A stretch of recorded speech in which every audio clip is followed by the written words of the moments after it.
నమస్తే, welcome to our channel. నేను మీ సిరి.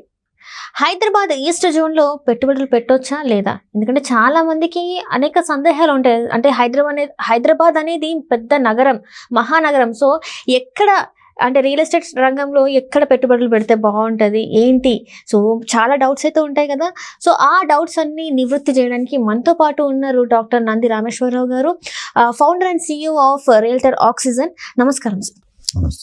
సరే, ఇప్పుడు చూస్తుంటే హైదరాబాద్ ఈస్ట్ జోన్లో పెట్టుబడులు పెట్టవచ్చా లేదా? ఎందుకంటే ఇందాక మనం మాట్లాడుకున్నట్టు వెస్ట్ జోన్లో అయితే చాలా డెవలప్మెంట్ ఉంది. అక్కడ చాలా వరకు చూస్తే పెట్టుబడులు చాలా మంది పెట్టారు, డెవలపింగ్ కూడా చాలా ఉంది. ఈస్ట్ జోన్కి వచ్చేసరికి మరి కొంచెం అంటే పెట్టుబడులు పెట్టవచ్చా లేదా అనే సందేహాలు వస్తున్నాయి. మరి నిజంగా ఇక్కడ పెట్టుబడులు పెట్టవచ్చా లేదా, ఏం చేయాలి అసలు? ఇన్ని పర్సనల్ సందేహంలో ఉంది. అలా ఏం లేదు సార్, లైక్ చాలా మందికి ఉంటాయి కదా సార్. సో ఎయిట్ సైడ్ పెడితే బాగుంటుంది పెట్టుబడులు అని చెప్పేసి, సో అట్లా మిమ్మల్ని అడిగాను. ఓకే, సో మీరు అడిగిన ప్రశ్నకి చెప్పే ముందు ఒక క్లారిటీ ఇద్దాం మన వ్యూయర్స్ అందరికీ. ఎందుకంటే అసలు అప్రిషియేషన్ అనేది ఎప్పుడు జరుగుతుంది? రేట్లు పెరగాలి, ఇన్వెస్టర్స్ అందరూ ఎక్స్పెక్ట్ చేసేది నేను 10 రూపాయలు పెడితే 20 రూపాయలు అవ్వాలి, 40 రూపాయలు అవ్వాలి, 50 రూపాయలు అవ్వాలి అనుకుంటారు. బట్ మనం ఆకలి వేస్తే అన్నం తింటాం, కారణం ఉంది. దాహం వేస్తే నీళ్ళు తాగుతాం, రైట్? ఇక్కడ కూడా రేట్లు పెరగాలంటే కొన్ని మినిమం కండిషన్స్ అప్లై అవ్వాలి. అవి ఏం కండిషన్స్? ఇన్ఫ్రాస్ట్రక్చర్ అంటే ఏమొస్తాయి మీ ప్రకారం? రోడ్లు, ఫ్లైఓవర్స్, బ్రిడ్జెస్, మెట్రో, ఇట్లా అన్నీ వచ్చేస్తాయి. అదేవిధంగా కనెక్టివిటీ అంటారు. కనెక్టివిటీ బిట్వీన్ సిటీస్, ఊర్ల మధ్య పెట్టుకుంటే ఫ్లోటింగ్ పెరుగుతుంది. అదే కాకుండా సెకండ్, ఈ ఇన్ఫ్రాస్ట్రక్చర్ వల్ల ఇండస్ట్రీ వస్తుంది. గవర్నమెంట్ ఇండస్ట్రీ జోన్ డిక్లేర్ చేయాలి. ఇప్పుడు పోలేపల్లి సెజ్ అని, చందనవల్లి సెజ్ అని, మేకగూడ ఇండస్ట్రియల్ ఏరియా, రకరకాల ఇండస్ట్రియల్ ఏరియాస్ ఉన్నాయి. ఇండస్ట్రీస్ వస్తే ఏమవుతుంది? మీకు ఎంప్లాయ్మెంట్ వస్తుంది. ఎంప్లాయ్మెంట్ వస్తే ఏమవుతుంది? లివింగ్ స్టార్ట్ అవుతుంది. లివింగ్ స్టార్ట్ అయితే ఏమవుతుంది? మిగతా రిక్వైర్మెంట్స్ అన్ని, హాస్పిటల్, స్కూల్, కాలేజ్, ఎక్సెట్రా అన్ని కూడా డెవలప్ అవ్వాలి. ఇది ఒక చైన్ ఆఫ్. ఈస్ట్ జోన్ లో ఏమైందంటే వెస్ట్ జోన్ లో ఉన్న ఇన్ఫ్రాస్ట్రక్చర్ ఈస్ట్ జోన్ లో లేదు. రీజన్స్ అనేకమైన ఉన్నాయి, ఈ సందర్భంలో మనం మాట్లాడుకోవద్దు. బట్ ఈస్ట్ జోన్ ఇంప్రూవ్ అవ్వాలంటే ఏం చేయాలనేది మనం హైలైట్ చేద్దాం. రేవంత్ రెడ్డి గారు సీఎం అవగానే మేబీ ఒక 1-2-3 weeks లో ఆయన ఒక ప్లాన్ లో ఇది ఒక అంశంగా తీసుకున్నారు. ఈస్ట్ జోన్ ని లుక్ ఈస్ట్ అనే పాలసీతో పిలిచారు. అంటే అందరూ వెస్టే చూస్తున్నారు, మనం ఈస్ట్ వైపు కూడా చూడాలి, ఈస్ట్ ను కూడా డెవలప్ చేయాలి. మన 2050 HMDA తెలంగాణ స్టేట్ ప్లాన్ లో ఇంక్లూడ్ చేయమన్నారు. అంటే ఏం చేయాలి? ఇప్పుడు ఈస్ట్ ఎందుకు డెవలప్ అవ్వట్లేదు? ఈస్ట్ లో మీకు తెలిసిన ఏరియాస్ ఏమైనా? ఉప్పల్, బీబీనగర్, గట్కేసర్, యాదగిరిగుట్ట, ఆ రోడ్డు వస్తుంది. అక్కడ ఏమైనా ఇండస్ట్రీస్ ఉన్నాయా మీకు తెలిసినవి? హార్డ్లీ ఉన్నాయి. ఒక్క పోచారంలో ఇన్ఫోసిస్ అని పెట్టారు, అక్కడ చిన్న చిన్న ఇండస్ట్రీలు డెవలప్ అయినాయి.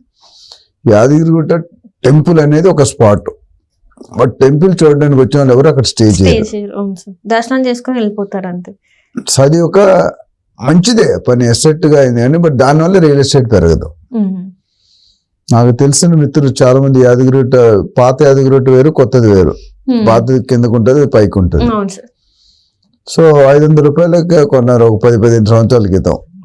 ఈ రోజు అది 1000 రూపాయలు అవడం చాలా 1000-2000 కంటే ఎక్కువ పెరగలేదు. 15 సంవత్సరాలు అంటే ఇప్పటికి ఎక్కడికో వెళ్ళిపోవాలి.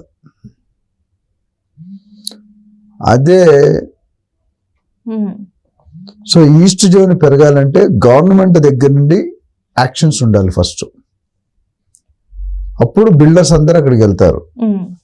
ఇప్పుడు ఇక్కడ కూడా వెస్ట్ జోన్ లో ఒకప్పుడు మన తెల్లాపూర్, కొల్లూరు ఇవన్నీ అనేది గడివి, పెద్ద జంగల్. మీరు నియోపాలిస్ సిటీ చూస్తే కొండల మధ్య నుండి రోడ్డు వెళ్ళింది. మీరు ఎప్పుడైనా వెళ్ళి చూడండి, 100 కోట్ల ఎకరం మీ దగ్గర ఇటు పెద్ద పెద్ద పెద్ద కొండలనే మధ్యలో రోడ్డు వేశారు. చాలా టఫ్ అనేది. కానీ ఈరోజు అక్కడ ఉన్న రోడ్డు విడుతూ 200, 300, 200 feet, 150 feet రోడ్స్ వేశారు.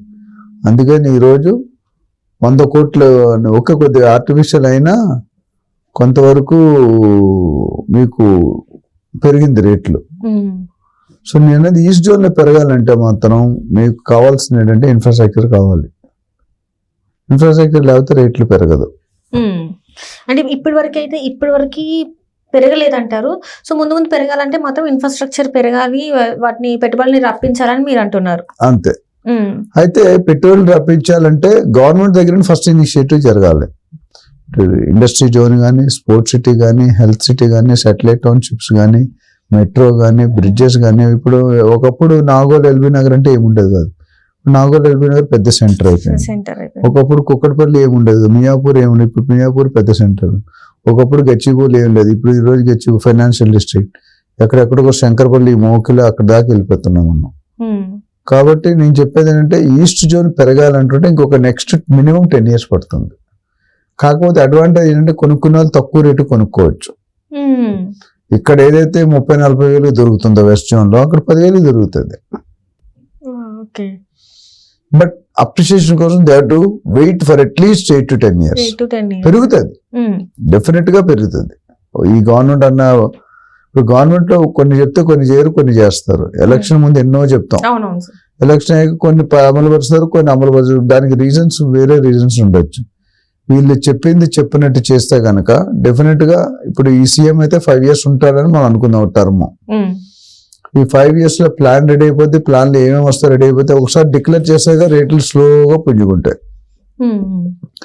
ఒకసారి వర్క్ స్టార్ట్ అయిందంటే ఇంకొద్ది స్పీడ్ అవుతాయి. ఒకసారి ఆపరేషన్ వచ్చాయంటే ఫుల్ స్ట్రీమ్ లో పెరిగిపోయి. 3 స్టేజీలు చెప్పాను. గవర్నమెంట్ చెప్తుంది నేను ఇక్కడ ఇది పెడదాము అనుకుంటున్నాము అని ప్లాన్ ఇస్తారు. స్లోగా బయర్స్ బుడిబుడి అడుగులు వేస్తారు. ఒకసారి ప్లాన్ వర్క్ స్టార్ట్ అయింది, వాకింగ్ చేస్తారు, తర్వాత జాగింగ్ చేస్తారు, తర్వాత పరిగెడతారు. అదేవిధంగా ఆ స్టెప్స్ ఇప్పుడు మీరు ఓఆర్ఆర్ అనేది చాలా పాత కాన్సెప్ట్, ఎప్పుడో 15 సంవత్సరాల ముందు నుండి మాట్లాడుతున్నారు. అది అమలు పడడానికి ఎన్ని రోజులు పెట్టింది మీకు తెలుసు కదా.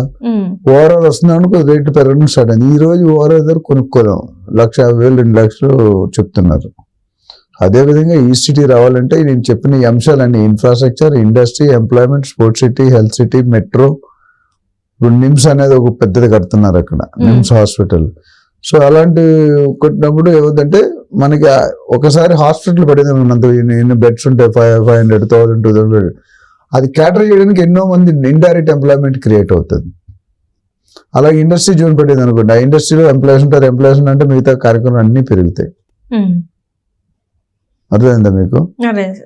సో అట్లా దాన్ని పెరగాలనుకుంటే కనుక మనం డెఫినెట్ గా గవర్నమెంట్ దగ్గర ఫస్ట్ ఇనిషియేటివ్ ఉండాలి. గవర్నమెంట్ ఇనిషియేటివ్ తీసుకొని ఇండస్ట్రీ బిల్డర్స్ కి స్పెషల్ జోన్స్ ఇచ్చి అక్కడ ఇల్లు కట్టి, ఇండస్ట్రీస్ కట్టి, ఇండస్ట్రీ వాళ్ళు స్పెషల్ జోన్ అంటే పర్మిషన్, ట్యాక్స్ ఎగ్జంప్షన్ ఇవన్నీ వస్తాయి. అవన్నీ ఇస్తే కనుక అందరూ అక్కడికి వెళ్ళడం మొదలు పెడతారు. ఇప్పుడు ఇక్కడ ఎందుకు వచ్చారంటే అన్ని పర్మిషన్ స్పెషల్ SEZ అంటే ఏంటి, special economic zone. So special economic లో చాలా రిబేట్స్ ఉంటాయి. ఫస్ట్ 5 years ట్యాక్స్ హాలిడే అంటారు.